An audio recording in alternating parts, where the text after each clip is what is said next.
Light Talk episode 2. So hi guys, welcome back to a new episode. My name is Mandy. You can find me on our Facebook page at Retouch Pro. In today's episode, we're going to discuss again some light setup from all the pro tutorials that we've done so far for our new website.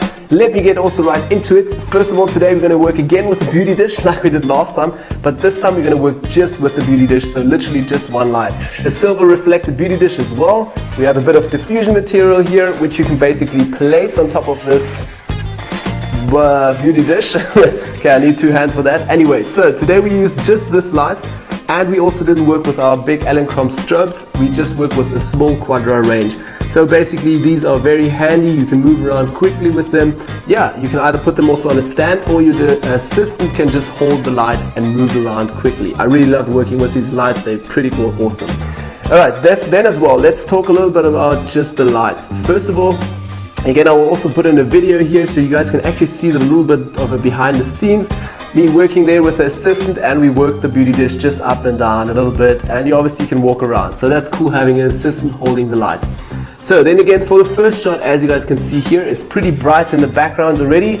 And we also have reflections in the guy's glasses, and we have a really nice pumping light on his skin. So first of all, I really love the bright light, because I shoot a little bit brighter sometimes, and then I can take it down a little bit in camera raw. But I love the exposure on his overall skin. I didn't like the background at all. The wall was just too bright, and I didn't like the reflection. So first of all, what I could also do is just tell my assistant to move the beauty dish just literally like 5 centimeters higher, so it's on top of him, not too high. You don't want to get too much shadow underneath, so literally just a little bit up. Okay, that will remove the reflection. And then as well, I could also tell my model to move with the bench. You can obviously see he's sitting here on a bench. Move the bench like literally just a meter to the front, so he's going a little bit away from the wall, which would first of all make the wall a little bit darker, because all of the light fall off. If you have the light like really close, you obviously light your subject, and then the wall is another meter away, so that will have loads of light fall off, and you'll just pump it directly on the models or your subject. So that, obviously I could have done that, move the model away, have a nice dark background, or just a little bit of detail on the background. There will still be a little bit of light, but a really moody, cool image, just putting the main focus on your subject again. Then as well, let's also talk a little bit about the shutter speed and my camera settings. I've actually shot again with f-stop 10 to 11, so f-stop for that. Then as well, shutter speed 1/60th to 200, and as well ISO 100. The Quadra light was almost a medium power, most probably at 200 watts per second, so it's not too strong, a medium power somewhere around there. Yeah, and then I normally don't adjust too much the power settings up and down. I normally just tell my assistant to move maybe like half a meter, or literally just a small step back, and yeah, work like that. Also, I didn't use a diffusion material for that now. I just used it straight like this because I wanted the hard pumping light on him. But if you wanted to have a bit of a softer light, either you can work with a bigger softbox or umbrella or something to make it really nice and soft. That will also affect the wall and make it really nice soft, but you won't get that pumping light on your subject. It will all look a bit flat, just straight from the front. Then as well, just a diffusing material on the beauty dish would actually also give, you could get away with that, getting it a bit softer. Alright, let's talk about the second image as well. I told the model to just relax, get into the zone a little bit, and just be like the skater dude. Sit against the wall and relax a little bit. Again, I was shooting with the beauty dish. I literally told my assistant to just come a bit closer, and also not go too high. I don't want to have the light coming from the top. Literally a little bit of light on the wall, fall off, and then onto the subject. Again, no diffusing material. I wanted this pumping light, so it's a bit more dramatic. Yeah, and that was basically again the shot 2 already. Then obviously through retouching, just added a bit more brown, and then also added a bit more color again into it, and retouched quite a lot of things. You can also find the pro tutorial on our website. Yeah, and basically got away just with using one light again.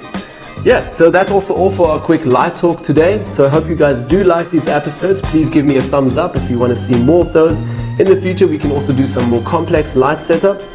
And yeah, if you have any questions about this, leave them down below in the comment box. We can discuss it, or I can give you guys feedback.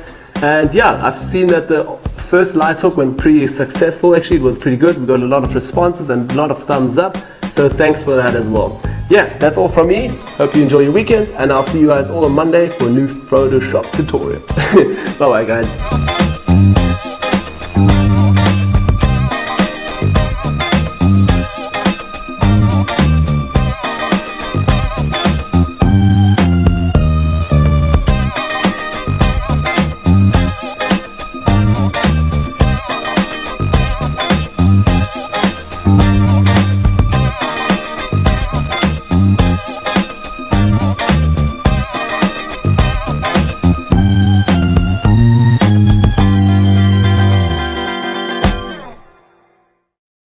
So, hi guys, and welcome to our first lesson of our second version of the Skater Action Pro tutorial. As you guys can see down here, we already have a first tutorial ready, a pro tutorial about the Skater Action, popping a cool ollie with some powder, a pretty cool pro tutorial. Okay, anyways, this is not why you're here. We want to retouch this bad boy. So, in this lesson, we're going to start out now, first of all, taking our image into Camera Raw and also do a few pre-adjustments and just tweak the image a little bit and then take it obviously in Photoshop. Okay, so first of all, also I'm in the content area here from Adobe Bridge. If you guys are not familiar with Adobe Bridge, Photoshop or any tools, please go to our free tutorials page. We've got tons of free tutorials teaching you guys how to work with the individual tools. Alright, on the left hand side here, I've already selected the image that we're going to work on today. Normally when I go out and shoot, I would most probably have 50 to 200 shots, and then I would go through the complete shooting here in the left hand side in the content area and just select the shot that I want to work on. Once I've got the shot, as like now, I'm going to double tap on it and take it directly into Camera Raw. Now, as you guys can see, Camera Raw has already loaded, and in Camera Raw I normally do my first basic pre-adjustments, and then from here I take it into Photoshop and continue there doing more adjustments and more refining. Okay, so let's also start now with this image over here. First step that I want to do is just overall give this image a little bit more of a sharpen. I'm just going to zoom in a little bit closer here as well, just from the normal zoom tool. Let's maybe zoom in a little bit closer as well. And I actually want to add a bit more sharpness to this image. Let's maybe just go really close on top of the beard. I can also hold spacebar to move around. And I just want to show you guys this effect now. So let's go on to the right hand side and we're going to go into our detailed sliders here. And normally under the amount, I tweak my amount up to about 60 to 70%. Okay, like 70%. And then also I'm going to take the radius all the way down. Have a look how really sharp it gets now once I release it. There you got it. It's literally like just a little bit. We can also switch again before and after, before and after. Hopefully Photoshop will render it that quickly, or Camera Raw, it's a bit tough. Anyways, okay, we're just going to adjust it now to the mount 70 and radius 0.5. Very important that you set the radius to 0.5 so the whole edges sharpen a bit more. Okay, I'm going to press Command 0 to get back to the full screen mode. Also, if I'm in this tutorial pressing Command, this means for all the Windows guys you have to press Control. Okay, so literally we're back in the full screen mode, and I'm also going to go now here to my basic sliders again. And under basic sliders we're going to do a rough adjustment on this. So first of all, my temperature over here, my white balance at the top, I'm not going to even work with the presets. I'm normally always working with my own temperature here, and I love to have a manual feel about what I do. Okay, so 4500, I'm pretty happy actually for the start with that. It's not too cool and not too warm for me. A pretty even and pretty natural color at the moment. Then as well, also let's play with the exposure just a little bit, because the stones here are super bright, and throughout this whole process I want to darken the stones a little bit and also just control the focus a little bit on him. So we're going to take the exposure maybe just down to around 20%. Not too much because we're still in Photoshop going to darken it as well. So maybe just minus 25%. That looks good so far. Then as well, the saturation looks quite hard on him, so I'm directly going to go down here to saturation. Now as well guys, there's no certain rule that you have to work with every slider from the top to bottom. You can literally just go to the bottom, to the top, to the middle, anywhere where you want to work. Like I, for instance, now I just tweaked exposure, and now I think, okay, the saturation is quite high, so I'll go and tweak my saturation just down a little bit, say to -2, -3. Yeah, and that's already good enough. Then as well, let's also try to make our shadows a little bit brighter actually. Let's just have a look what that will give us. I don't want to create an HDR effect here, so not too much, maybe just a little bit, +5. Let's also check our blacks. I want to give the blacks a really dark black. So just darken them by -4 again. As well, highlights, well, maybe we can play a little bit with highlights and test this as well. Normally what I also do, or when I started out with this program, I took the sliders all the way to the left, all the way to the right, to see how strong and what areas are affected. So as I can see now already with highlights, we can dim them down just a little bit, so we're getting a bit more detail again on the stone, and also his skin isn't that extremely bright. Okay, maybe just -7. Again, the saturation looks that it went up a little bit again here on his forehead. So maybe just taking it to -5. In Photoshop, still going to control this. Contrast wise, I'm not going to work with that. Shadows as well, happy. Whites, we can maybe just push those up a little bit, just brightening that a little bit again, maybe +5. Yeah, and that looks already decent enough for me, and I'm happy with the first adjustments. Okay, I'm also going to go here to the workflow options down below, just have a quick rough look. Adobe RGB 1898 just for my color space, I'm happy with that. 8-bit as well now. If you can also switch it to 16, more high quality and bigger megabytes, bigger files as well, so I'm going to work with 8-bit. Then also 32 or 36.2 megabytes or megapixels, sorry, no megabytes, megapixels. I'm okay with that. Resolution 300, and don't sharpen for my screen, keep it to none. And I also don't want to open this as a smart object at the moment. I'm just going to work without a smart object. Okay, hit OK. Pretty happy with all of those adjustments. Last step that I'll do is just open image and take it right into Photoshop. As well, as you guys can see here from the top, we've got a few more tons of tools and also other adjustments.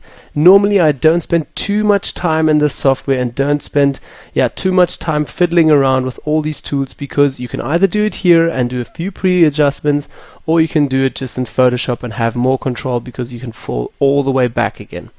Okay, I'm going to hit open image here and take that right into Photoshop. Okay, so it's loaded in Photoshop. As you guys can see here in the background, we still have Adobe Bridge. In front we have Photoshop. So literally I'm just going to save on RAM and also to work quicker on my workspace now, going to shut down the bridge in the background. So we can literally just select bridge and maybe just go onto bridge and say quit bridge. So that closes it down completely. I can also completely close all other files. Select Photoshop again, press F for full screen mode. So we have a nice screen in the back, and we can literally we have a nice background in the back, and we're not distracted from our background. Again, I'm going to hold spacebar, so we can literally just move around with spacebar as well. Okay, place it somewhere in the middle. And now for this lesson still, I'm just going to rename this. So double tap. First of all, also unlock. As you guys can see, it's locked, so I can't literally move it, copy, whatever. So I'm going to unlock it just with basic. So I'm going to rename it to basic. We can also switch the color to a red color for the layer, so we actually know, okay, this is our start. I'm going to hit OK. There you guys can see it's unlocked now. We have a red foreground color here, or just a red color, and on our layer is called basic. So that's already the first start just for the raw conversion. In the next lesson, we're going to start with our first help layers and talk a little bit through the image. Okay, so in this lesson we're going to start out with a help layer. Once again, I normally create help layers to help myself, to remind myself what do I still want to do and what do I still need to tackle throughout the whole retouching process. This is not necessary. If you think this is not worthy doing, you don't need to do this step, but it helped me at the beginning and it might help you as well. Okay, so let's get started with it. Down here I'm going to create a new layer. Simply just going to rename this to help 1 maybe, and also renaming names here and giving names to your layers, that's totally up to you. I'm giving certain names at the moment that help me and also for you to understand later once you have my Photoshop file. So you can easily go and open it and you can just check what did I do in the Photoshop file. Okay, so simply we have a help layer number 1 now. I'm also going to create a group right away. So create a new group here. We're going to rename that to help layer. Okay, it's like so. We've got help layer and in there help layer number 1. So if we're going to open this, we still have to drag in this layer 1. So now it's all in help layer. Great. Okay, so now in help layer, I'm going to point to you guys out what we want to retouch. So let's just select a rough red foreground color here. So basically going to pick here onto the color, get into the color picker, and we're going to hit OK. As well, throughout the whole process here, I'm working with a Vacom Continuous 5 Pro tablet, so I'm able via my tablet to change my brush size really frequently and really rapidly here via the wheel, as you guys can see, up and down. So this helps me to get just quicker to a new brush size, because I'm often changing brush sizes to get there quicker and also to work better. If you don't have that, you can also use the brackets, open brackets and closing brackets, to make it bigger or smaller, or you can also press Ctrl and Alt together, move left and right with your mouse to make it bigger, or like I do with the pen, and up and down to feather your brush, which you literally can't see at the moment because my opacity is set to only 4%. So I'm going to make it all the way up, 100%. Now press Ctrl Alt, have a look. Now you guys can see the red dot. That basically means your opacity as well. So up, we'll feather it, down, we'll set the hardness again. So basically I talk about feathering, it's the hardness of your brush. So, okay, for the start, let's start out now with maybe just 70% hardness, and the size will vary. We'll do that on the board. Okay, over here, as you guys can see already, help layer 1, what I want to do is basically transform already my basic image. So over here, I want to get rid of this whole wall. I want to crop this a little bit better and just have him in so we don't have the walls anymore at all. Then as well, I'm just going to roughly paint now with the brush here. I do want to do a little bit of retouching just on the skin here, clean that up. Maybe even if he has something over here that all looks good. So maybe just clean up a few things on his pants. Yeah, the shirt, everything that looks about good. So I'm not going to do too much a complex skin retouching on this. Then for layer 2, I'm just going to create another help layer and just write here help 2. Okay. We're also going to choose just a different foreground color again, maybe a yellow. Over here, I do want to completely, I just press Command Z. I want to go 4% opacity. So also let's have a look quickly here at the top at the opacity number. If I press 1 on the keyboard, it changes to 10. If I press 6 on the keyboard, it changes to 60, 90, 40, 50, and etc. You guys get the point. So literally you can change hardness and the opacity really quickly here. So let's also work with, say, just 30%. I'm also going to work again with the brush here, and I wanted to darken this complete area here on this whole image because it's quite dark and it's just very irritating, and you kind of losing the focus again from the person. So definitely want to retouch that. Let's do that again, maybe something like that, or we just leave it out. Anyway, so we want to retouch that as well. Then after we've done that process, we're also going to work a little bit on dodge and burn. Let me just take again a new color over here. So basically we are going to work quite a few times here just with dodge and burn. Let me just make this a bit softer here. Soft feathered brush, 20% opacity, just showing you guys literally a little bit of dodge and burn as well over here, obviously on the person's face, then as well a little bit on these small little wrinkles over here. Yeah, obviously just retouching again and getting a bit more detail out of the complete person. Then as well also we're going to work a bit on sharpness. We're going to do a overall focus, which I'm just going to show you guys on a complete new layer, help 3 again, and we're going to create just literally, let me just take a pink color or something. I want to build a little bit of a focus ring here. So basically meaning that we're going to create a bit of a vignette.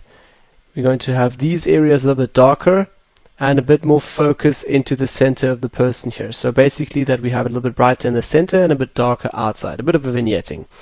Okay, so this is just roughly pointing out and showing what I need to retouch. And this is very rough now. I've done this very quickly. Take a bit more time and do it a little bit more refined. And once you do these layers, also zoom in a little bit closer so you can actually see what do you want to retouch, what do you want to do on this image. Okay, so this is basically all the workflow that I do for help layers. Then I'll take them all down, turn them off, and then start with my first process. Okay, so which we'll do now in the next lesson. I'm going to run you guys through my first process and the first retouching from just scaling it bigger, sharpness, and healing and cloning.